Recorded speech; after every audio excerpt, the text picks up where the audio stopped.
नमो सन्नमण्डलाकारं व्याप्तं येन चराचरं तत्पदं दर्शितं येन तस्मै श्रीगुरवे नमः। गुरुर्ब्रह्मा गुरुर्विष्णु गुरुर्देवो महेश्वर गुरुर्साक्षात् परब्रह्म तस्मै श्रीगुरुवे नमः। ध्यानमूलं गुरोर्मूर्ति पूजामूलं गुरोर्पदं मन्त्रमूलं गुरोर्वाक्यं मोक्षमूलं गुरोर्कृपां ब्रह्मानन्दं परमसुखदं केवलं ज्ञानमूर्तिं द्वन्द्वातीतं गगनसदृशं तत्त्वमस्यादिलक्ष्यम् एकं नित्यं विमलमचलं सर्वदा साक्षिभूतं भावातीतं त्रिगुणरहितं सद्गुरुं तं नमामि सद्गुरुं तं स्मरामि सद्गुरुं तं भजामि। नमो ब्रह्मण्यदेवाय गोब्राह्मणहिताय च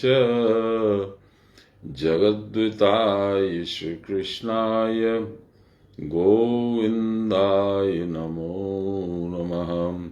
मूकं करोति वाचालं पङ्गुं लङ्घयति गिरिं यत्कृपातमहं वन्दे परमानन्दमाधवम्। नमो श्री ब्रह्म विद्यां योगशास्त्रे नमः। श्री गुरुचरणकमलेभ्यो नमः। श्री कृष्णाय नमः।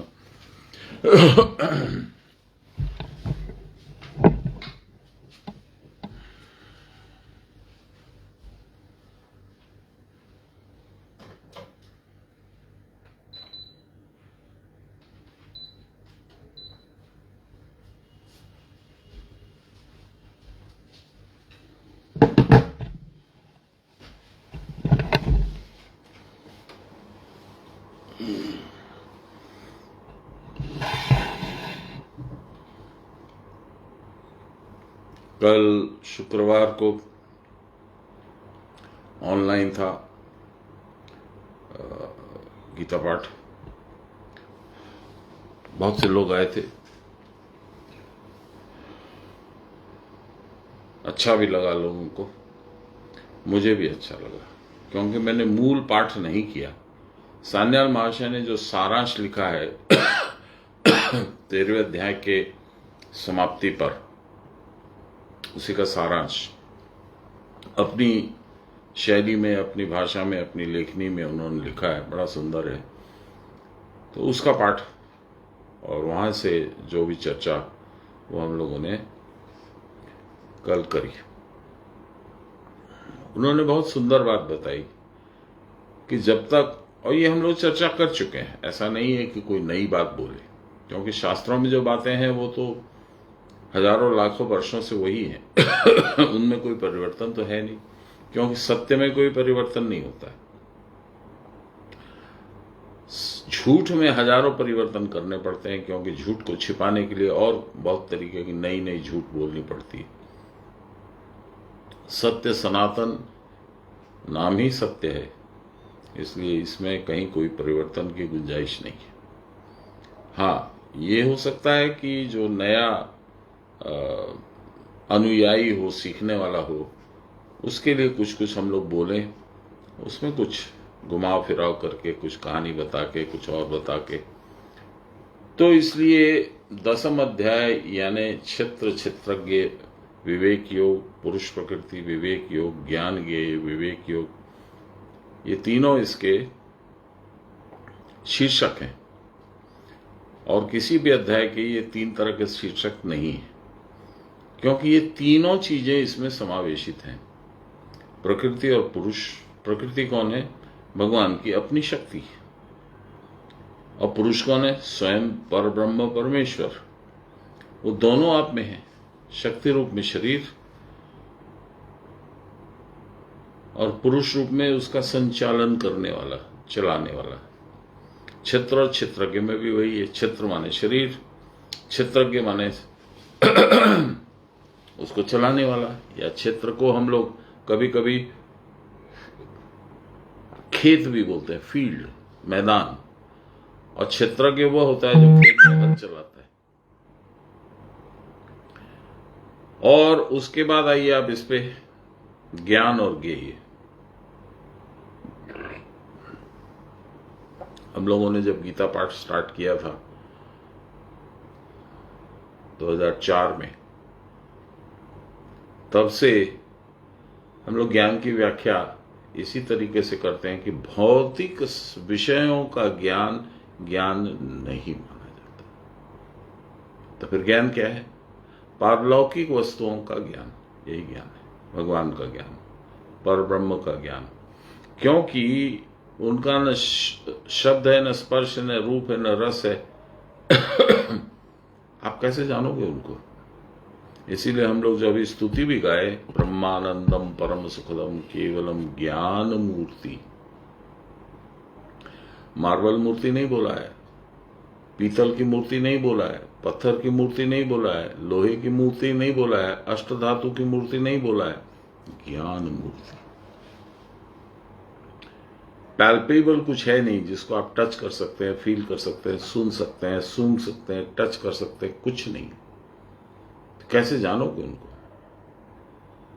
यही इस अध्याय का मूल है। फिर वो ज्ञान और ज्ञेय का समझ में आ गया आपको। ज्ञेय माने जानने लायक, यानी पर ब्रह्म। ज्ञान माने उनको जानना।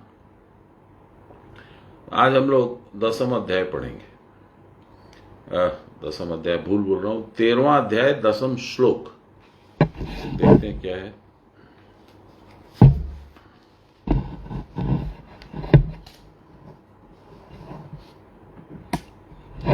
भगवान कहते हैं, मयि चानन्य योगेन भक्तिरव्यभिचारिणी विविक्त देशे सेवित्वा मरतिर्जर्न संसदी।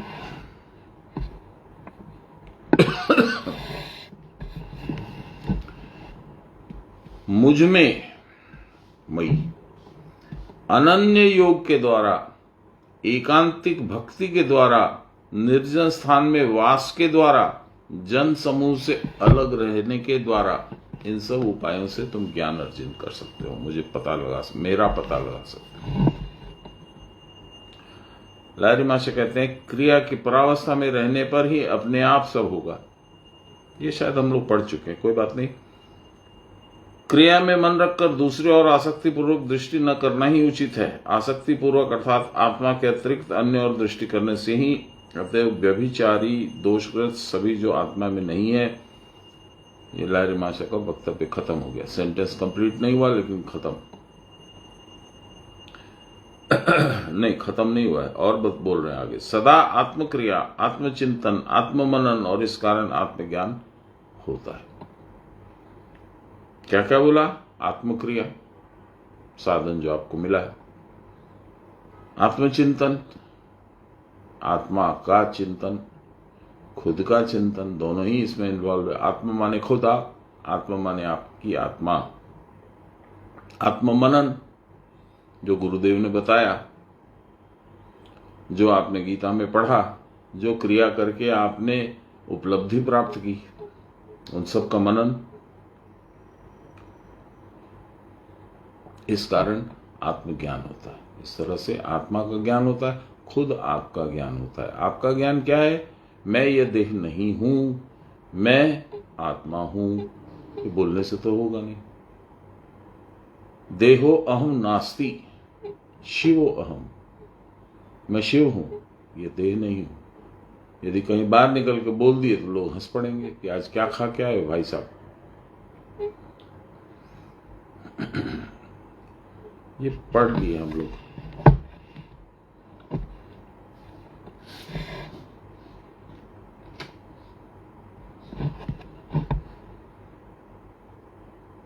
ये पढ़ चुके हैं। फिर भी लास्ट फ्यू लाइन हम लोग पढ़ते हैं। आत्मा के सिवा अन्य विषय में आसक्ति होने से चित्त की पवित्रता नष्ट हो जाती है और आसक्ति बाहर की चीजों में होगी जैसे ही आप इंद्रियों का प्रयोग करोगे। आंख से कुछ देखोगे, आसक्ति होगी। कान से सुनोगे, आसक्ति होगी। हलवा पक रहा है, उसकी गंध आएगी, नाक से आसक्ति होगी, अरे वाह हलवा बन रहा है आज तो। पवित्रता नष्ट। तब चित्त व्यभिचार दोषग्रस्त हो जाता है। मन में विषय के रहते हुए एकांतिक भाव से आत्मा में योगा स्थापन नहीं होता, आत्मा के साथ जुड़ाव नहीं होता। क्या होता है? आत्मा के अतिरिक्त जो बाहर की संसार की चीजें उनके साथ जुड़ा हो जाता। इसलिए सर्वदा आत्मक्रिया और आत्मनन में सचेत रहना होगा। जो साधक तीव्र चेष्टाशील हैं और जिनका चित्त तीव्र वैराग्य युक्त है, उनको यह अवस्था प्राप्त करने में देर नहीं होती। देखिए, तीव्र चेष्टाशील, सामान्य चेष्टाशील की कोई महत्ता नहीं है। To the exclusion of everything else, तीव्र का मतलब ये है। बाकी सब चीज एक तरफ, क्रिया, मनन, चिंतन, अनुसरण एक तरफ। यह अवस्था प्राप्त होने पर जगत विस्मृत हो जाता है। जगत की स्मृति आपके अंदर जागृत कैसे रहती? आपके इंद्रिय द्वारों से जगत 5 प्रकार से आपके अंदर प्रवेश करता है। कौन से 5 प्रकार? शब्द, स्पर्श, रूप, रस, गंध। 5 ज्ञानेंद्रियां, उन 5 ज्ञानेंद्रियों को मार्फत वो आपके अंदर प्रवेश करता है। कहां जाता है? सबसे पहले अपने स्वामी के पास। इंद्रियों का स्वामी कौन है? इंद्रियों का स्वामी है मन। मन में वो रजिस्ट्री होता है, एंट्री हो गई, फिर वो मन में रहता है और मन के बाद में जाता है बुद्धि में, संसार का भान। बुद्धि में फिर ये विचार होता है कि अरे ये चीज तो बड़ी सुंदर है, इसको मैं कैसे लूं, ये दूसरे की है, इस पे मेरा अधिकार ऐसे बनेगा नहीं, तो बलपूर्वक ले लेता हूं। इस तरह के व्यभिचार दबाते हैं। तो ये बहुत सिंपल है, इसको रोकने का एक ही उपाय है, दरवाजा बंद कर दो, उसको आने मत दो। जब मन से जगत विस्मृत हो जाता है, तब अपना नाम मोर ना ही पड़े मुने, मेरा खुद का नाम ही मुझे याद नहीं रहता, इतना विस्मृत हो जाता है। मैं हूं कौन? हु एम आई? ऐसी स्थिति हो जाती है। यही मन की अव्यभिचारिणी स्थिति है। इस अवस्था में आत्मा के साथ अनन्य योग होने से भगवान में निष्कपट प्रेम संस्थापित होता है। निष्कपट क्यों? इसलिए कि यदि व्यभिचारी बुद्धि है तो उसको चाहिए तो संसार का कोई रसगुल्ला या हलवा या कुछ, और इधर भगवान के तरफ में दे रहा है तो कपट हो गया। मुंह में राम, बगल में छुरी। तो कपट विहीन होने के लिए इंद्रिय द्वारों का बंद होना आवश्यक है। इसी को अविचलित स्थिर भाव या भक्ति कहते हैं। इस अवस्था की प्राप्ति के लिए विविक्त देश सेवित्व, विविक्त जहां जनसंख्या नहीं है या बहुत कम है, और जन संसद में अरति, बहुत से लोगों के मेले में, शादियों में, पार्टियों में जाने में अनिच्छा। विविक्त देश किसे कहते हैं? विविक्त स्वभावतः संस्कारेण वा अशुच्यादिभिः सर्व व्याघ्रादिभिः च रहित अरण्य नदी पुलिन देव गृहादि विविक्तो देश। यानी जो स्थान स्वभावतः पवित्र है, जिस स्थान में संस्कार शुद्ध है और जिस स्थान में व्याघ्रादि हिंस जंतु विचरण नहीं करते, मंदार याद आता है मुझे, उस स्थान को विविक्त देश कहते हैं, जैसे अरण्य, नदी तट, देव मंदिर इत्यादि। निर्जन स्थान या विविक्त देश में वास करने से चित्त प्रसाद प्राप्त होता है। ये चित्त प्रसाद आपको मंदार में अवश्य मिलेगा। इसलिए आत्मकल्याण की कामना करने वाले साधक को बीच बीच में निर्जन स्थान में वास करके दृढ़ता पूर्वक साधना में मन लगाना चाहिए। जिस स्थान में लोगों का समागम होता है, वहां नाना प्रकार की बातचीत में केवल विषय का ही संबंध रहता है। मंदार के भी नियम है। मंदार एक बहुत तेजस्वी जगह है, बहुत तपोभूमि है, लेकिन वहां के लोगों का संस्कार आप में न आए, इसलिए आप ज्यादा संगी साथी न बनाए। वहां बहुत लोगों में न मिलना मिसना करें। जय गुरु चल दीजिए। अपना द्वार ही मत खोलिए आप, साधन जब तक करिए तब तक। जब भरपेट साधन हो जाए तो बाहर निकलिए, तो एकांत में बैठिए, मंदिर में जाके चुपचाप बैठिए एक कोने में। ये सब नियम थोड़े वहां पे करने पड़ते हैं।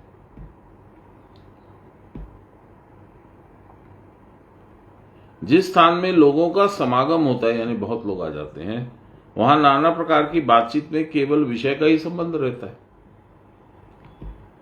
विषय संपर्क से चित्त विक्षिप्त होता है।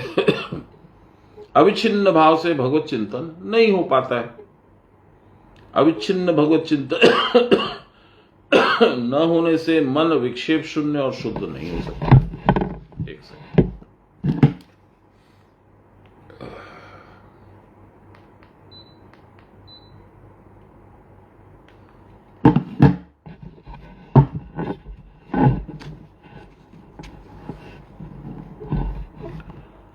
प्रकृत निर्जन स्थान पृथ्वी पर खोजकर पाना भी लेकिन कठिन है।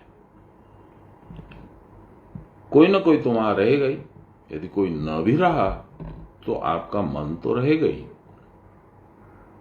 मन अकेले ही 100 लोगों के बराबर है। यह अकेले ही सारी गड़बड़ी पैदा करने में सक्षम है। अतएव मन के रहते निर्जन होने की कोई आशा नहीं है।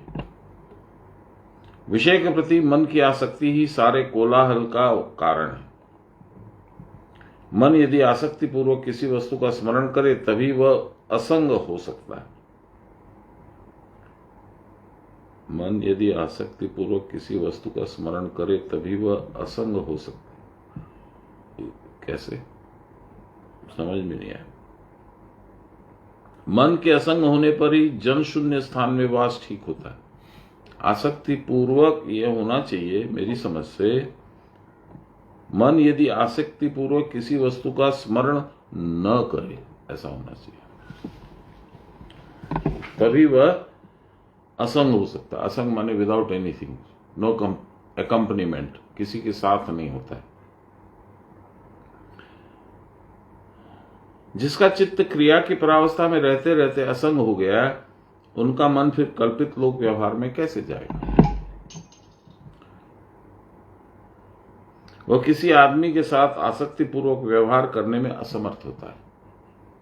अरे वो उसके साथ बैठ करके बातचीत करने में बड़ा मजा आता है। मेरे भी 2-3 हैं ऐसे जो मंदार में मेरी गाड़ी देख के मुझे आया हुआ समझ के आ जाते हैं। बड़े विद्वान हैं। उनसे पढ़ करके भगवत विषयों पे चर्चा होती है। बहुत सारी अनजानी चीजें जिसका मुझे पता नहीं है, वेद के कुछ श्लोक, उनका अर्थ, ये सब उन्हीं से सीखा हूं मैं। वैसा संग, वैसा साथ उचित है, लेकिन साधन हो जाने के बाद। वह किसी आदमी के साथ आसक्ति पूर्वक व्यवहार करने में असमर्थ रहता है। क्रिया की परावस्था में उनका मन श्मशान के समान शून्य हो जाता है, अतः वह लोक व्यवहार नहीं कर सकता। लोग भी उसके पास फिर नहीं फटकते। इन 2-3 लोगों के अलावा मेरे पास कोई नहीं आता मिलने मंदार में। बहुत लोग हैं, बहुत बड़ी जनसंख्या है वहां पे। विक्षिप्त मन लेकर निर्जन हिमाद्री के श्रृंग पर वास करने से भी विषय संस्कार नहीं दूर होंगे। आप चले गए हिमालय के ऊपर, क्या हो जाएगा? मन तो आपके साथ ही जाएगा, वो तो पीछे नहीं रहेगा। और मन कल्पना करेगा, मेरी पत्नी कैसी है, मेरा बच्चा कैसा है, अरे ये खाना मिलता तो अच्छा है, अब हिमालय के ऊपर में कहां से ये मिलेगा। ये सब विषय चिंतन हो जाएगा। विषय संस्पर्श रहने पर कभी न कभी बुद्धि की विफलता घटित होगी और बुद्धि भ्रंश होने पर कल्याण मार्ग से निश्चय ही विभ्रष्ट होना पड़ेगा। अवश्य ही साधना का स्थान उपद्रव रहित न हो तो साधना के अनुकूल न होगा। ये बाहरी उपद्रव सहज ही दूर किए जा सकते हैं, परंतु सबसे अधिक उपद्रव करते हैं हमारे देह और इंद्रियां और मन। इनका संग त्याग सहज ही होने वाला है भी नहीं, और इनका संग रहते निरुपद्रव होना भी असंभव है। उपद्रव भी चलता रहेगा। इनके एक सबसे बड़ा उपद्रव जानते हैं, मन के अलावा हम लोग जो लेके जाते हैं सब हर जगह, वो मोबाइल फोन। वो ऐसे संस्कार बन चुके हैं अब हमारे पिछले 10 साल 12 साल में, जब से मोबाइल आया है, कि उसको ऑन किए बिना रहा नहीं जाता। और ऑन किया तो मैसेज देखो तो 25 तरह की कल्पना दिमाग में घूमती है। तो वहां पे मंदार में उसको बंद करके रखना ही अच्छा है। बाहर के विविक्त स्थान में तात्कालिक चित्त की प्रसन्नता का होना संभव है, इसलिए साधन का स्थान साधना के अनुकूल और उपद्रव रहित हो, इसका ध्यान रखना ही होगा। परंतु केवल उपद्रव शून्य स्थान होने से ही तो काम न चलेगा। विघ्न बाधा के उत्पादक देहेंद्रिय मन की निरस्त करना पड़ेगा इनको। यह कैसे होगा? प्राणायाम के द्वारा। प्राणायाम रूप परम तपस्या के द्वारा शरीर और इंद्रियों की कर्म शून्यता दशा प्राप्त होती है। कर्म ही अज्ञानता का प्राण है। शब्दों पे देखिए, जरा सा ध्यान दीजिए। अतएव कर्म प्रवृत्ति क्षीण होने पर अज्ञान भी क्षय को प्राप्त होता है। अज्ञान के क्षीण होने पर मन की चंचलता नहीं रह सकती। मन के अचंचल होने पर यानी स्थिर होने पर देहेंद्र आदि कृत कर्म में जीवात्मा को अभिमान नहीं होता। अतः मन लगाकर क्रिया करना आवश्यक है। मन लगाकर करते करते एक प्रकार का नशा से चढ़ जाता है। तब बाह्य उपद्रव मन को विषयों की ओर खींच नहीं पाता। साधक तब नशे में मत्त होकर अपने को और बाहरी विषयों को भूल जाता है। अतएव आत्मज्ञान की प्राप्ति में सदा उद्योग करना चाहिए। उद्योग मतलब यहां प्रयास, एफर्ट। कुटस्थ दर्शन भी आध्यात्म ज्ञान है, परंतु वह चरम ज्ञान नहीं है। चरम ज्ञान क्रिया की परावस्था में ही उदित होता है। तब दृश्य दर्शन का लोप हो जाता है। परावस्था में कोई दृश्य नहीं, क्योंकि दूसरा कोई है ही नहीं। आप स्वयं भी नहीं है। भगवान ने भी कहा है, यद दृष्टम विश्व रूपम में माया मात्रम तदेव इहि तेन भ्रांतोऽसि कौन्तेय स्वस्वरूपम विचिन्तय। क्रिया की परावस्था में इस स्वरूप का ज्ञान होता है। उस समय जन समागम की अनिच्छा होती है। लोग आ जाते हैं तो एक विपत्ति सी लगती है, अरे कैसे आ गए, क्या करूंगा मैं इनके साथ। कभी कभी उठना पड़ता है, उनको वेलकम करना पड़ता है। क्रिया की परावस्था में इस स्वरूप का ज्ञान होता है। उस समय जन समागम की अनिच्छा होती है और किसी आदमी या वस्तु के प्रति कोई आसक्ति नहीं होती। बाहर का संग त्याग तो कठिन नहीं है, परंतु मन के द्वारा विषय चिंतन का त्याग ही प्रकृत त्याग है। वो नहीं होता है, वो मुश्किल है। बाहर के दुसंग का त्याग भी उतना कठिन नहीं है, परंतु पुत्र, कलत्र, वित्त, गृहादि के प्रति जो अत्यधिक आसक्ति रहती है, उसका बंधन सर्वापेक्षा दुच्छिद्य है। देखिए ना, चंडी में प्रथम अध्याय में समाधि वैश्य, उसकी पत्नी ने, बेटों ने मिल करके उसको धन छीन लिया और उसको निकाल दिया। ये मार्कंडेय ऋषि की लिखी हुई है दुर्गा सप्तशती। और निकाल दिया तो अब वो चला गया जंगल में, कहाँ रहेगा, खोज में कि ये क्या हुआ मेरे साथ। और मेधा ऋषि ने फिर उनको सारी बातें समझाई। वहां भी जाकर के वो यही चिंता कर रहे हैं कि मेरे बेटों का क्या हाल है, पैसों का नाश तो नहीं कर रहे हैं, मेरी पत्नी को ठीक से रख तो रहे हैं। यही है। परंतु पुत्र, कलत्र, वित्त, गृह आदि के प्रति जो अत्यधिक आसक्ति रहती है उसका बंधन सर्वापेक्षा दुच्छेद्य है। सूरदास जी का भजन है ना, जो जगजीत ने गाया, जो मैं अक्सर सुनाता हूं, तुम मेरी राखो लाज हरी, उसमें है ना लाइन है उसमें, दारा सुत धन मोह लिए हैं। पत्नी को दारा कहते हैं, सुत माने बेटा, धन आपको मालूम है। दारा सुत धन मोह लिए हैं, सुध बुध सब विसरी, तुम मेरी राखो लाज हरी। भगवान ही रक्षा कर सकते हैं।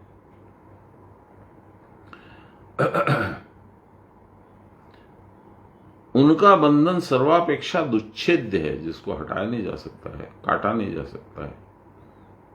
ये ऐसा बंधन है। अतएव बाहरी भीतरी सब प्रकार के संगों का त्याग करना ही होगा।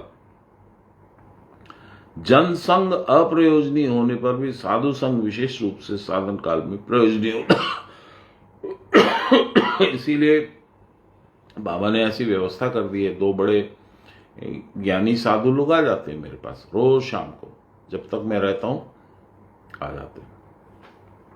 एक तो संस्कृत वेद विद्यालय के प्रिंसिपल हैं डॉक्टर रतीश झा, और दूसरे हैं वागीश जी, जो संस्कृत लिटरेचर के प्राध्यापक हैं वहां पे। ये 2 लोग आते हैं। साधु संघ के बिना सद्भाव परिपुष्ट नहीं होते। बहुत सारे मन में जो डाउट रहते हैं वो उनको पूछते हैं, वो चर्चा करते हैं, बहुत चीजों में क्लैरिटी आती है। मन में साधुभाव का अभाव होने पर असत कर्म में अप्रवृत्ति नहीं जा सकती, अप्रवृत्ति नहीं आ सकती। अब ये हम लोग जो पढ़ रहे हैं ये है ज्ञान के साधन। ज्ञान माने भगवान को जानना। भगवान को जानने की जो साधन है उसकी बातें हो रही है। अब सुनिए आगे 11वां, आध्यात्म ज्ञान नित्यत्वम तत्व ज्ञानार्थ दर्शनम एतज ज्ञानमिति प्रोक्तम अज्ञानम यदतोन्यथा। आत्मज्ञान में सदा निष्ठा, हर समय रहना चाहिए कि मैं अपने आप को जानूं, मेरे आत्मा को जानूं। यही 2 हैं विभाव आत्म के। आत्मा माने मैं, आत्मा माने मेरी आत्मा। तत्व ज्ञानार्थ दर्शनम, तत्व ज्ञान के उद्देश्य या फल के संबंध में आलोचना। तत्व ज्ञान क्या है? एक ही तत्व है, ब्रह्म। उसके बारे में, उसके उद्देश्य के बारे में और संबंध के बारे में आलोचना। एतत् ज्ञानम इति प्रोक्तम, इन सबको ज्ञान या ज्ञान का साधन कहा गया। मैंने अभी बताया कि ज्ञान के साधन हम लोग चर्चा कर रहे हैं। अतः इनसे जो विपरीत है वह अज्ञान है। क्या करोगे? आपको बहुत बढ़िया से मालूम है कि ये जहाज कैसे चलाना है, कितने दिन चलाओगे? और वो जहाज को लेके चले जाओगे परधाम भगवान के पास? नहीं जा सकते। राजीव गांधी पायलट थे, बम से चले गए, प्लेन से नहीं जा पाए, तो उनका ज्ञान क्या काम आया? और जिस समय वो गए, बम से फूट करके वो जब गए, उस समय भगवान उनको याद आए होंगे क्या? मुझे तो डाउट है।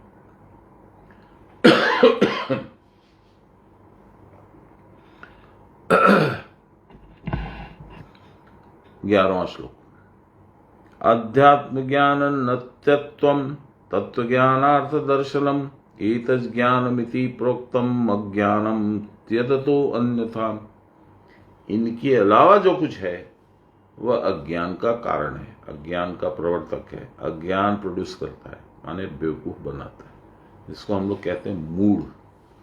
मूढ़ का शाब्दिक अर्थ तो हम लोग समझते हैं मूर्ख है, तो मूढ़ अच्छे ऐसा हम लोग बोलते हैं, लेकिन मूढ़ का मतलब क्या होता है? जो संसार में आसक्त है, इसलिए उसको जहां जाना चाहिए वहां ना जाकर के उल्टी जगह जाता है, इसलिए मूढ़ माना जाता है।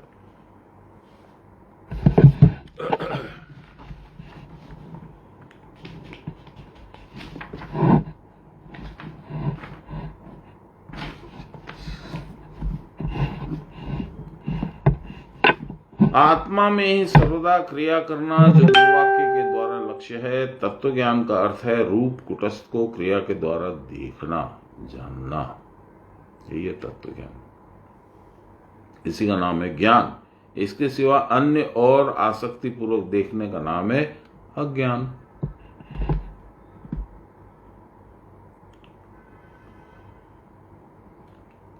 देखिए अब सान्याल बाबा क्या कह रहे हैं। आध्यात्म ज्ञान नित्यत्व तत्व ज्ञानार्थ दर्शन। आत्मज्ञान की प्राप्ति में सदा उद्योग, all the time striving, making efforts, trying. आत्मज्ञान की प्राप्ति के लिए सर्वदा प्रयास करना, ट्राइंग ऑल द टाइम। तत्व ज्ञानार्थ दर्शन, अभी बताया, आत्मज्ञान की प्राप्ति में सदा उद्योग, आत्मा को अधिकृत करके जो ज्ञान होता है वह आध्यात्म ज्ञान है, वही सत्य है, और बाकी जो कुछ भी है वह सब मिथ्या है। Everything else is false. इस प्रकार दृढ़ निश्चय करके आत्मज्ञान के लिए एकांतिक निष्ठा या चेष्टा ही आध्यात्म ज्ञान नित्यत्व है। ज्ञान दो प्रकार का होता है। एक जो आत्मा को अधिकृत करके होता है, यानी उसके सेंट्रल कोर में, उसके चारों तरफ जो ज्ञान होता है आत्मा के, वही आध्यात्मिक ज्ञान है, वही भगवत प्राप्ति का मार्ग है। देह को अधिकृत करके जो ज्ञान होता है वह नित्य सत्य नहीं है। दूसरा होता है जिसके सेंटर में, कोर में देह है, मैं, मेरी पत्नी, मेरा बेटा, उसकी पत्नी, हम चार और बाकी सब 12। ये ज्ञान जो है वो सांसारिक ज्ञान है, ये आपको फंसाने का है, जेल में भर्ती कराने का है। क्योंकि देहादि प्राकृत वस्तु है ही नहीं, देह रियल नहीं है। यदि रियल होती तो चेंज नहीं होता।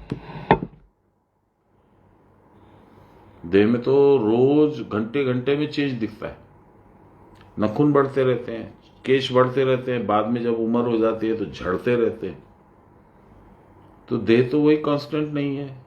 पहले मैं 100 मीटर दौड़ लेता था, 8 सेकंड, 9 सेकंड, 10 सेकंड, 11 सेकंड, पता नहीं 11 सेकंड होगा।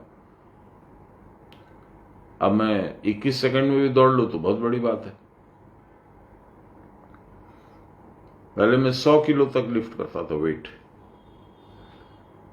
अभी 10-20 किलो में मेरे यहां दर्द चालू हो जाता है। तो वो जो देह जिसके ऊपर आप आसक्त हो, जिसके ऊपर आधारित होकर के सारा काम करते हो, वो तो रोज बदल रही है, रोज क्षतिग्रस्त हो रही है। तो वो सच कैसे होगी? भगवान के बारे में एक गाना है, वो लोग बहुत गाते हैं लोग, अच्युतम केशवम।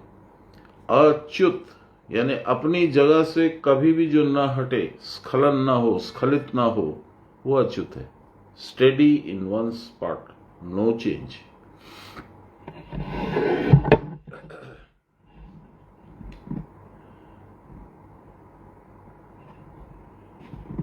देह आदि प्रकृत वस्तु है, अतः उन प्रति, क्योंकि देह आदि प्राकृत वस्तु है, अतः उनका धर्म नित्य नहीं हो सकता।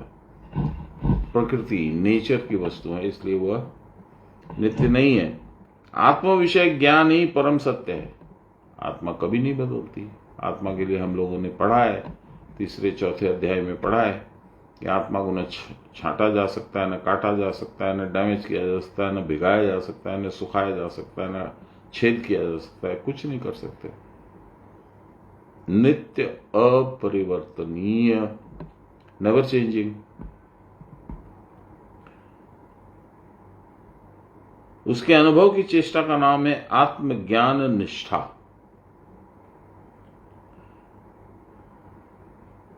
गुरु के उपदेश के अनुसार सर्वदा साधनाभ्यास करते करते साधन के फलस्वरूप स्थिरता प्राप्त होती है। कैसे? गुरु के उपदेश के कारण। गुरु का उपदेश क्या है? उसी को कहते हैं विधि। विधि को हम लोग सांसारिक भाषा में कहते हैं विधि और न्याय, लॉ एंड जस्टिस। लेकिन विधि का मतलब क्या है? देखिए, आप सुंदर रूप से उसको संधि विच्छेद कीजिए। धी, वी जोड़ धी। वी माने विगत, धी माने बुद्धि, अधि माने बुद्धि होता है। तो विगत हो गई जहां बुद्धि, जहां आप बुद्धि लगा के कुछ निर्णय नहीं कर सकते, पहले से निर्णय किया हुआ है, वो फिक्स्ड है, वही करना है, इसको कहते हैं विधि। लॉ, इसमें पुलिस वाला, जज, जेलर, कोई कुछ अपना दिमाग नहीं लगा सकता है। जो लिखा है वो करना है। मैं बहुत सारे केसेस लड़ता हूं, तो उसमें जज को जब कुछ डाउट होता है तो जो भी वकील आर्ग्यू कर रहा है तो उसको बोलता है कहाँ लिखा, दिखाइए। तो लॉ की किताब लेके आएगा, उसमें खोज करके वो सेक्शन दिखाएगा, उसमें लिखेगा देखिए मालिक, ये ऐसा है, ऐसा ऐसा है, इसमें कहीं भी गुंजाइश नहीं है कुछ भी इनको छूट देने की। इसी को कहते विधि। विधि माने गुरु मुख से जो आपने सुन लिया वो फिक्स्ड हो गई, वो लॉ हो गया, वही नियम बन गया, उसमें आप कुछ परिवर्तन नहीं कर सकते।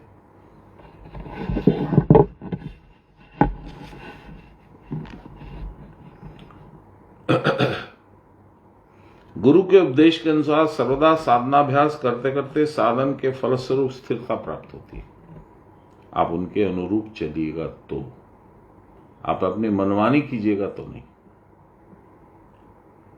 स्थिरत्व का अनुभव करने पर आनंद प्राप्त होता है। ये वही श्लोक है जो मैं हरदम पढ़ता हूं। विधिवत प्राण संयामेर नाड़ी चक्र विशोधते सुषुम्नावदनम वित्वाम सुखे दुषति मारुतम मारुत मध्य संचारे मनस्थैर्यम प्रजायते। फिर 2 लाइनें मुझे याद नहीं है, उसका आशय ये है कि मन जब स्थिर होता है तो वो सीधा चला जाता है यहां, इसको कहते हैं उन्मनी अवस्था, वहां मन नहीं है, ऐसी अवस्था यानी कुटस्थ। वो अत्यंत आनंद की जगह है। कबीरदास जी उसके लिए कहते हैं मन लगा उन्मनी सुन तहां पहुंचो जाए, चांद बिना चांदनी जहां तहां अलख निरंजन राय। भगवान वहीं वास करते हैं आत्मा स्वरूप में, कुटस्थ स्वरूप।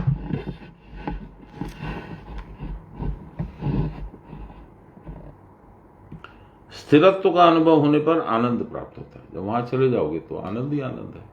बाबा बोलते थे एटा के जानो की बोले की बाबा, एटा के बोले भ्रामरी, भ्रमेर ओरी, ओरी माने दुश्मन, शत्रु, ওখানে ভ্রম হয় না, সব জিনিস স্পষ্ট বুঝতে পারো। ওখান থেকে বেরোলে ভ্রম তোমাকে ধরে নেবে, ভ্রান্তি ধরে নেবে। তো কি দরকার বাবা, ভালো করে ভেতরে ঢুকে আরামে থাকো, ওখান থেকে বেরিও না। इसको कहते भ्रामरी गुफा, इसी को कहते कुटस्थ, इसी को कहते आज्ञा चक्र, इसी को कहते काशी सर्वप्रकाशिका, इसी को कहते अयोध्या।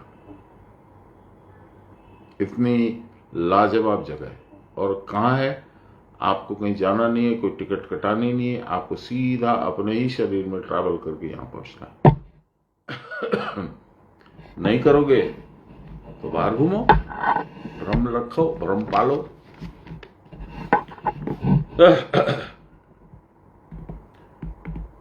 स्थिरत्व का अनुभव होने पर आनंद प्राप्त होता है। तब क्या होता है? तब समझ में आता है कि उसकी अपेक्षा और सारे लाभ नगण्य है। They are of no use, all so called gains. आज मुझे सोना मिला, आज मुझे हीरा मिला, आज मुझे लॉटरी टिकट पक्की हो गई, मेरा ये हो गया, मेरा हो गया, उससे फार फार सुपीरियर है ये आनंद। समझ सब में आनंद होता है, उन सब चीजों में भी आनंद होता है। सांसारिक चीजों क्षणिक है, अनित्य है।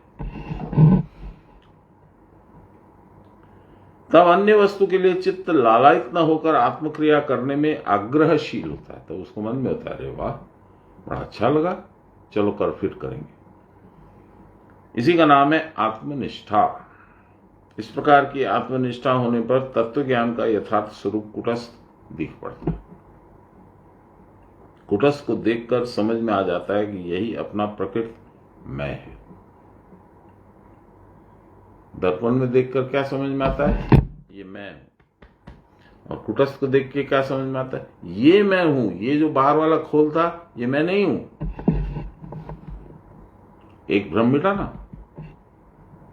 यह कुटस्थ जब अखंड मंडलाकारम व्याप्तम येन चराचरम रूप में सबके भीतर तुम्हें दिख पड़ेगा, तब तुम दूसरों से पृथक होकर यह पार्थक्य ज्ञान न रहेगा। मैं अलग हूं, वो अलग है, ये पार्थक्य ज्ञान, तो वो खत्म हो जाएगा वैसा ज्ञान। तभी जानना चाहिए कि तुमको ज्ञान प्राप्त हो चुका है। तभी तत् अर्थात कुटस्थ ही तुम हो, यह ज्ञान प्रकाशित होगा।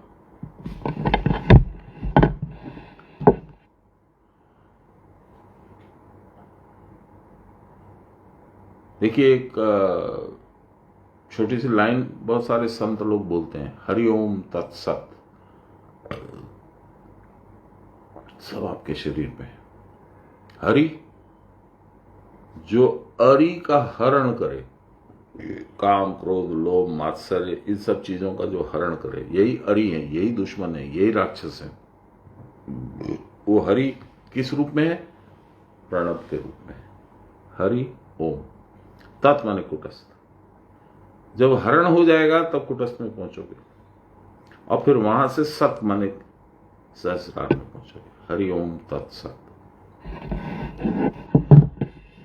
लोग बोल देते हैं, सुन लेते हैं, बहुत से लोग हरिओम तत्सत। क्या बोला, क्यों बोला, what is the meaning, we don't know. यह कुटस्थ का खंड मंडलाकारम व्याप्तम ये चराचरम रूप सबके भीतर तुम्हें दिखेगा, तब तुम दूसरों से पृथक हो ऐसा ज्ञान तुमको न रहेगा। तभी जानना चाहिए कि तुमको ज्ञान प्राप्त हो गया। तभी तत् अर्थात कुटस्थ, मैंने अभी बताया, तुम हो, यह ज्ञान प्रकाशित होगा। तब तुमको समझ में आएगा असल तुम ये हो, तत्। इस ज्ञान की प्राप्ति के लिए सर्वदा उद्योग करना होगा। इससे ही जान पड़ेगा कि आत्मज्ञान में तुम्हारी निष्ठा होगी। ज्ञान का स्वभाव है वस्तु को प्रकाशित करना, और अज्ञान का स्वभाव है वस्तु के स्वरूप को आच्छादित कर देना, ढक देना। प्रत्येक देह के भीतर यह ज्ञान रहता है, परंतु देहावरण उसको जानने नहीं देता। इसीलिए मीराबाई गाती थी, घूंघट के पट खोल रे तोहे पिया मिलेंगे। हम लोग क्या सोचते हैं, घूंघट हटाएंगे तो सामने पिया दिखेंगे। जी नहीं, पिया तो अंदर ही बैठे हैं, और घूंघट उनके सामने अज्ञान का पर्दा हमने अपनी बुद्धि पे डाल रखा है, इसलिए नहीं मिलते। तो घूंघट के पट खोल रे तोहे पिया मिलेंगे। बहुत सारा है। नौबत खाने में अनहद बाजे ढोल रे तोरे पिया मिलेंगे। सुंदर है, कबीर का लिखा हुआ। प्रत्येक देह के भीतर ये ज्ञान रहता है, परंतु देह आवरण उसको जानने नहीं देता है, घूंघट। इसलिए यह देह ही ज्ञान का अवरोधक है, यह देह ही वह घूंघट है, यही वह बुर्का है जो इस देह के सिवा और कुछ भी अनुभव नहीं कर सकता है। उसका ज्ञान प्रकृत अज्ञान है। देह के भीतर जो अपने प्रकृत में कुटस्थ ज्योति का दर्शन करता है, उसका देहात्म बोध रूप अज्ञान विनष्ट हो जाता है। अज्ञान का स्वभाव वस्तु को आवरण करना और उसको अन्य रूप में बोध कराना है। जो है वो नहीं दिखेगा, जो नहीं है वही दिखेगा। चंचल प्राण में ही अविद्या का बीज निहित है। प्राण जब चंचल होकर स्पंदित होता है तो कल्पना का प्रवाह या मन का अभ्युदय होता है, मन प्रकट होता है,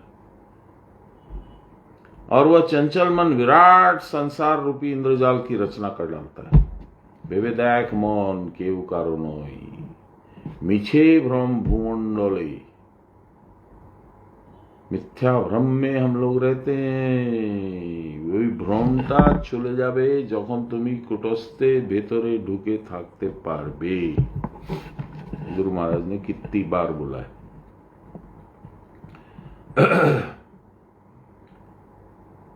प्राण जब चंचल होकर स्पंदित होता है तो कल्पना का प्रभाव या मन का अभ्युदय होता है, और वह चंचल मन विराट संसार रूपी इंद्रजाल की रचना करता है। क्रिया की परावस्था में प्राण की स्थिरता के साथ मन स्थिर हो जाता है, तब वह फिर विश्व कौतुक परिदृष्ट नहीं होता। मिस्टीरियस वर्ल्ड, विश्व कौतुक फिर प्रकट नहीं होता। अतएव अज्ञान में जो है वह ज्ञान के प्रकाश में नहीं रहता। इसलिए इसको माया या अघटन घटना पटीयसी शक्ति कहते हैं। माया तथा माया के अतीत जो वस्तु है उसको जानने का नाम ही वेद या ज्ञान है।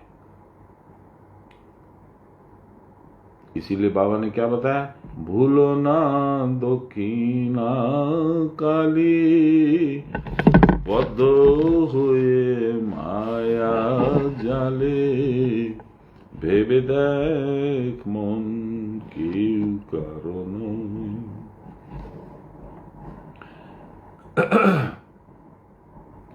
माया का अतीत जो वस्तु है उसको जानने का नाम ही वेद है ज्ञान। माया के अतीत, जब तक माया में हो संसार है, भगवान नहीं है। भगवान माया के परे है। तो माया की छूट पकड़ से छूटोगे तो भगवान को पाओगे।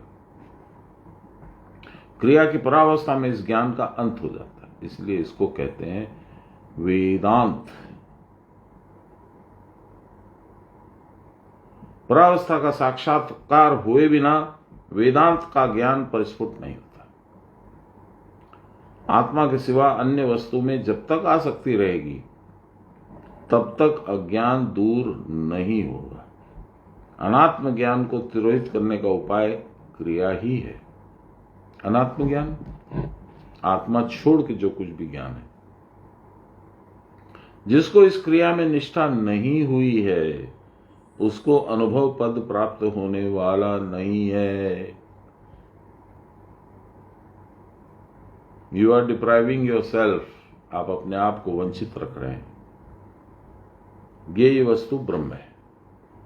आपको बताया था इस अध्याय के 3 नाम,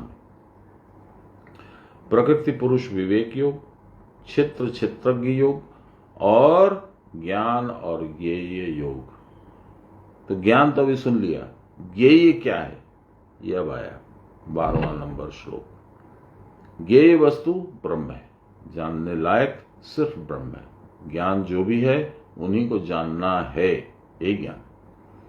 ज्ञेयं यत्तत् प्रवक्ष्यामि यज्ञात्वा अमृतमश्नुते, अनादि मत् परम ब्रह्म न सत्त नास दुच्यते। हे अर्जुन,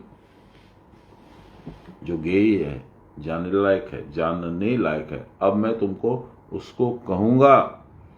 उसे जानकर अमृत या मोक्ष प्राप्त होता है। अर्जुन, वह आदिहीन पर ब्रह्म है। आदि माने स्टार्ट, हीन माने नहीं। There is no start because he is always there. हरदम से सर्वदा वो रहे थे, अनादि काल से रहे। आदिहीन परम ब्रह्म है, वह न सत है न असत है, ऐसा कहा जाता है। कौन बोल रहा है? भगवान बोल रहे हैं।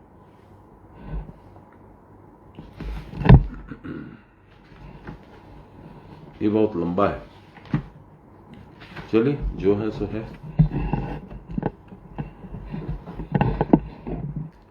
लायरी माशे, ज्ञेयम अर्थात जानने की वस्तु कुटस्थ ब्रह्म है, उसको भली भांति तुमको बतला रहा हूं।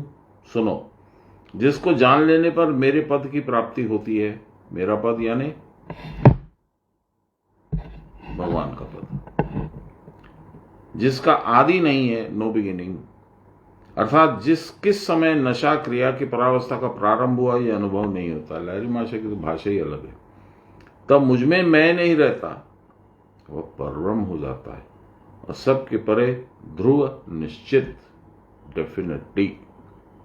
तुलसीदास जी ने भी कहा इसके बारे में, विधि हरि शंभु न चावन हारा, को नहीं जानत मर्म तुहारा, और तुम ही को जानन वारा, जानत तुम ही हुई जाई।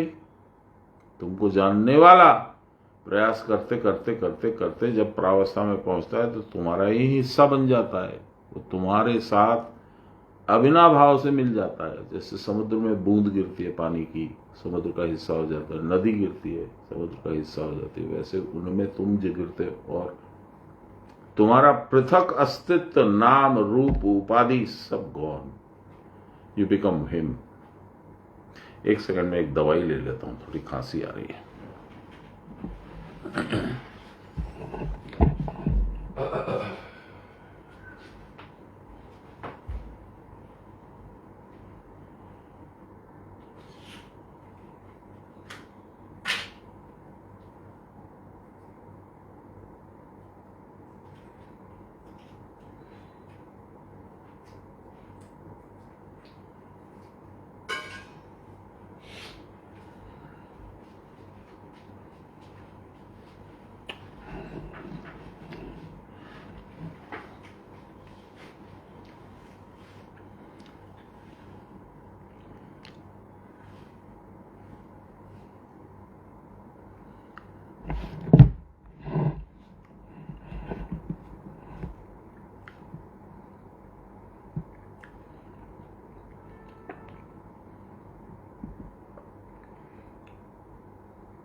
यह सत असत दोनों से वर्जित है। क्या?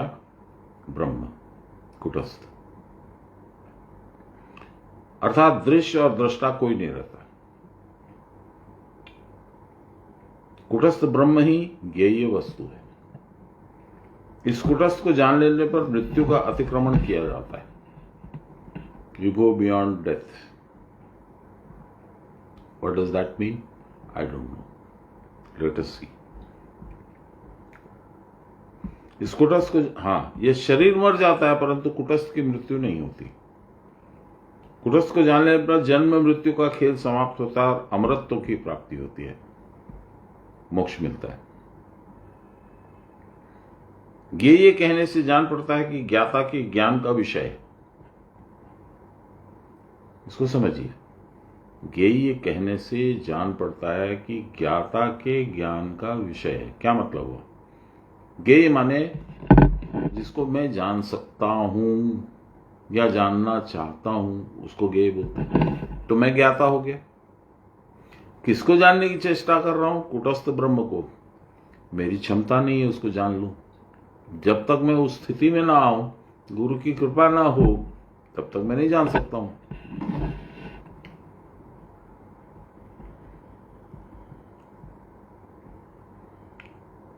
इस प्रकार ज्ञेय पदार्थ साधारण वस्तु के समान हो जाता है। यदि ऐसा हम सोचेंगे कि मैं जानूंगा और जिस चीज को जानूंगा वह ज्ञेय है, तो साधारण वस्तु है। परंतु जैसे चक्षु के लिए ज्ञेय दृश्य पदार्थ होता है। जो कुछ दिखता है वो चक्षु का ज्ञेय है। उस प्रकार यह ज्ञेय नहीं है। तैत्तिरीय श्रुति इस ज्ञेय के संबंध में कहती है, यतो वाचो निवर्तन्ते अप्राप्य मनसा सहा। जहां से वाणी मन के साथ लौट आती है बिना उनको प्राप्त किए। भगवान को आसान नहीं है प्राप्त करना वाणी, क्योंकि आप बताओगे कैसे कि मैंने क्या देखा? और मन जो देख करके तुष्ट होगा। दोनों वहां जाते हैं लेकिन नहीं पाते हैं, लौट आते हैं। इसीलिए कहा यतो वाचो निवर्तन्ते अप्राप्य मनसा सा, अर्थात यह वाक्य और मन के दोनों के अतीत है। अतएव इंद्रिय आदि के ज्ञान के साथ इसका कोई संबंध नहीं। उस समय अपने में मैं नहीं रहता। उस अवस्था में दृष्टा और दृश्य कुछ भी नहीं रहता। दृष्टा देखने वाला, दृश्य, जिस चीज को देखते हैं, भगवान को तो देख ही नहीं पाओगे। उनका तो न रूप है, न उपाधि है, न शब्द है, न स्पर्श है, न ज्ञान, कुछ नहीं। कैसे देखोगे? तब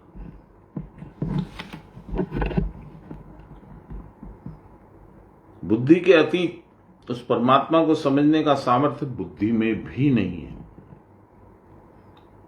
इसी कारण कहा गया है कि वह सत असत कुछ भी नहीं है। ब्रह्म इंद्रिय ग्राह्य सत पदार्थ नहीं है।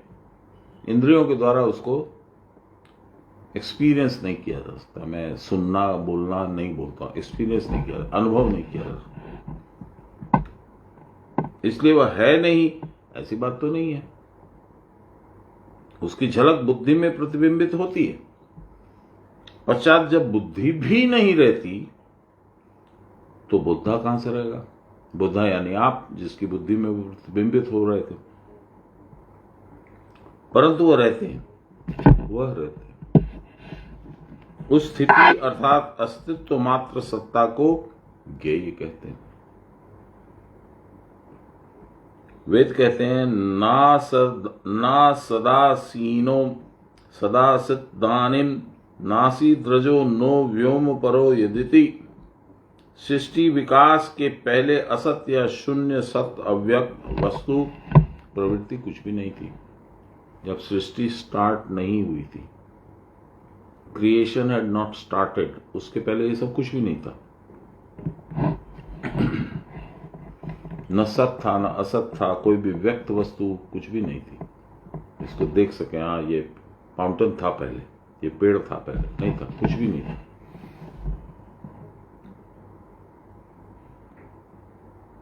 जिसके द्वारा जाना जाता है वह कारण समूह ब्रह्म चैतन्य को प्रकाशित नहीं कर सकता है। आप उनको देख नहीं सकते हो। मन इंद्रिय आदि के साथ बुद्धि के निरुद्ध हुए बिना वह नहीं जाना जा सकता है। मन, इंद्रिय और बुद्धि तीनों जब निरुद्ध हो जाएंगे, डिसफंक्शनल, नॉन फंक्शनल, तब तक उनको नहीं जान पाओगे। क्योंकि ये स्वाभाविक है कि हम मन के द्वारा, इंद्रियों के द्वारा और बुद्धि के द्वारा किसी चीज को समझने की चेष्टा करेंगे। वहां तीनों ही काम नहीं कर सकते। अथाह सिंधु के तल में जो असीम आकाश विद्यमान है, वो जैसे सलिल राशि के भीतर से दिख नहीं पड़ता परंतु कल्पना में आ जाता है, उसी प्रकार मनोबुद्धि इंद्रिय आदि के रूप तरंगों की हलचल में चिर स्थिर नित्य सत्य परमात्मा का अनुभव नहीं होता। समुद्र के नीचे जैसे मान लीजिए कुछ पड़ा है,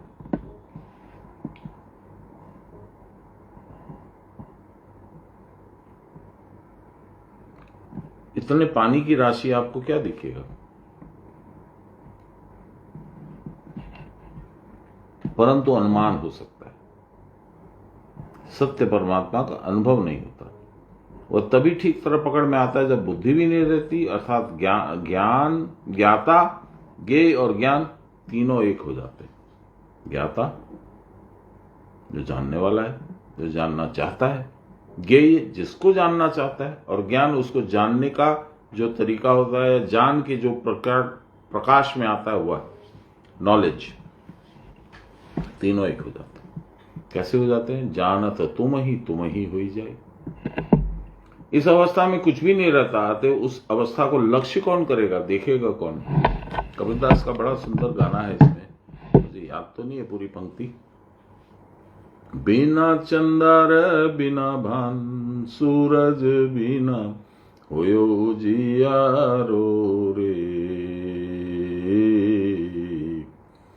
यहाँ पे कुटस्थ में, अरे ले मारी परदेशा मत जाई। परदेश माने जो कुटस्थ के बाद है, जो कुछ भी है बाहर में, जो देह है, देह से रिलेटेड है, संसार है, वो सब परदेश है।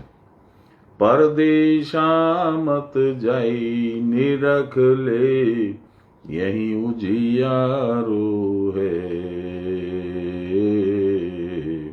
वहीं पे प्रकाश है, बाकी सब अंधेरा है। अरे हेली मारी शून्य शिखर का माई तपे एक जोगी मतवारो रे। वहां बैठ के उत्तम पुरुष साधन कर रहे हैं। नहीं कोई बभूत, नहीं कोई देखन वालो रे, उसको देखने वाला भी कोई नहीं है, उस शरीर पे किसी तरह का बभूत कुछ नहीं लगा हुआ है। यही यहां बोल रहे हैं।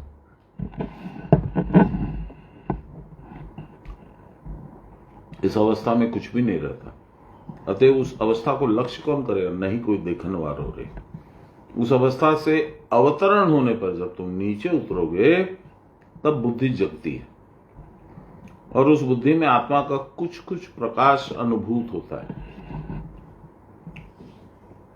इसी कारण उसको बुद्धि ग्राह्य मितेंद्रियम कहा गया। यदि बुद्धि स्थिर और निर्मल न हो तो ब्रह्म का यह बुद्धि ग्राह्य भाव भी लक्षित नहीं होता। इसलिए जो लोग आत्मा का परिचय प्राप्त करना चाहते हैं उन्हें इंद्रिय मनोबुद्धि को असीम स्थिरता में ले जाना होगा।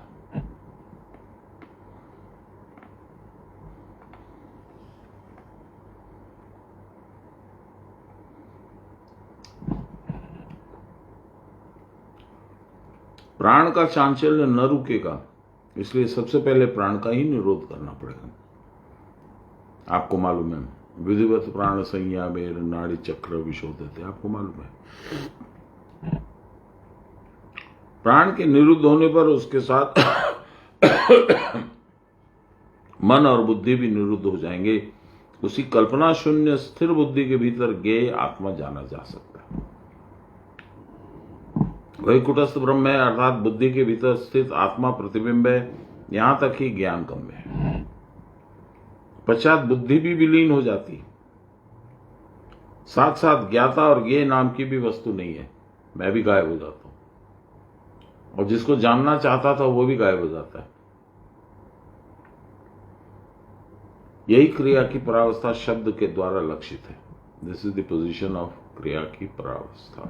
परावस्था का अल्टीमेट यही है। क्रिया की परावस्था से मैं नहीं, मेरा नहीं, तथापि एक परम ध्रुव है जिसके बिना कोई भी वस्तु नहीं रह सकती।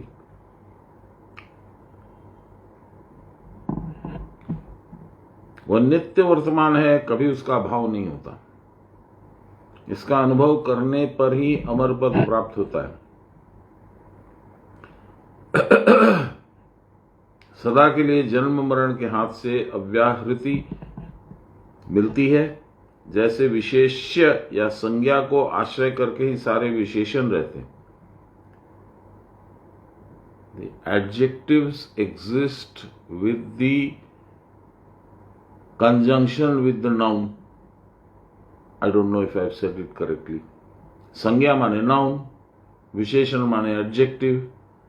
तो existence of विशेषण और adjective can only be fruitful if it is added to noun. Yes, very large bear. Bear is noun. Large is adjective. Very tiny ant. तो उसी तरह से कहते हैं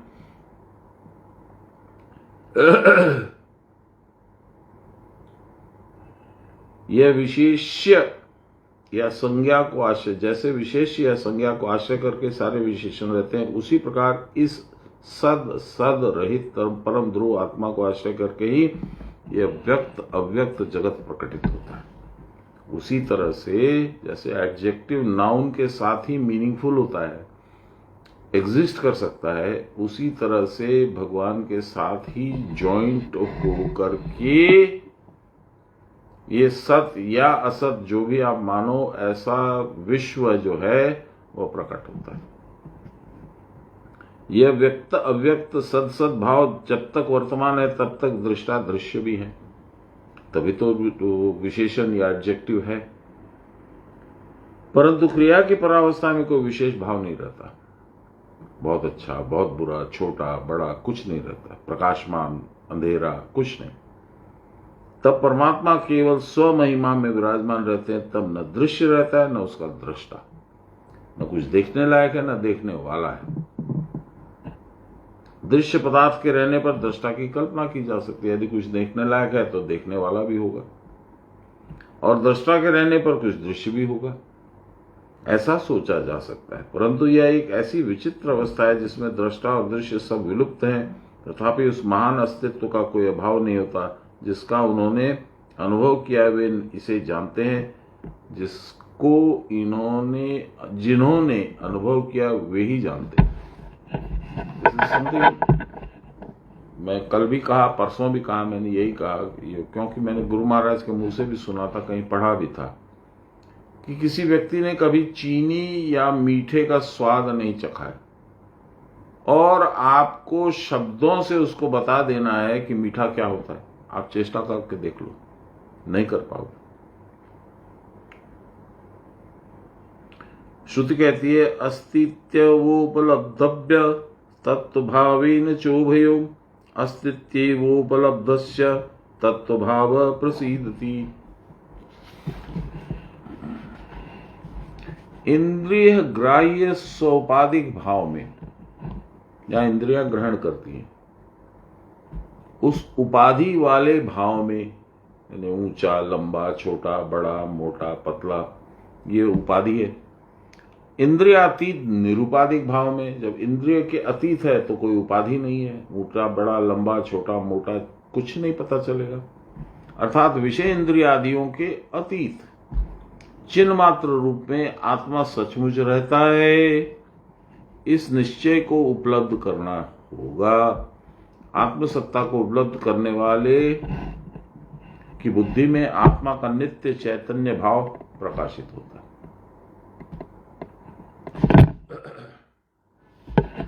आज यहीं पे इसको समाप्त करते हैं। 12 नंबर तक हम लोगों ने पढ़ा, 13वां जो है हम लोग सोमवार को पढ़ेंगे। श्री कृष्ण गोविंद हरे मुरारी, हे राम नारायण वासुदेव, श्री गुरु चैतन्य हे आत्मदेव, हे मात दुर्गे हर विश्वनाथ। सर्वे भवन्तु सुखिनः, सर्वे सन्तु निरामयाः, सर्वे भद्राणि पश्यन्तु, मा कश्चित् दुःखभाग् भवेत्। असतो मा सद्गमय, तमसो मा ज्योतिर्गमय, मृत्योर्मामृतं गमय। आविराविमहि भी। बोलिए प्रेम से गुरु महाराज की जय, परम गुरुदेव की जय, परात्पर गुरुदेव की जय, परमेष्टि गुरुदेव की जय, आदि गुरुदेव की जय, गुरु माता की जय। हर हर Mahadev. Jai Guru, I am switching over. Nobody is there from the English side, so we will take it up on Monday. Jai Guru.